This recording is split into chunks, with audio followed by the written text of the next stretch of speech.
Hello guys, in this video I am going to show you how to add an audio recording to your video on the InVideo application.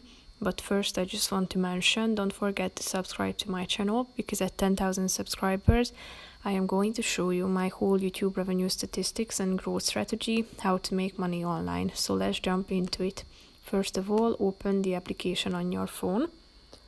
After that, tap on the projects button down below and select the video that you want to edit. After that, click on the voice button, which is the second option down below. Tap on settings and then you will be directed to your phone settings, where you need to allow the app to have access to your microphone.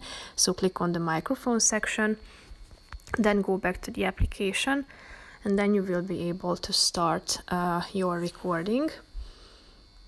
You might need to wait a few seconds till it's loaded in, then click on the video again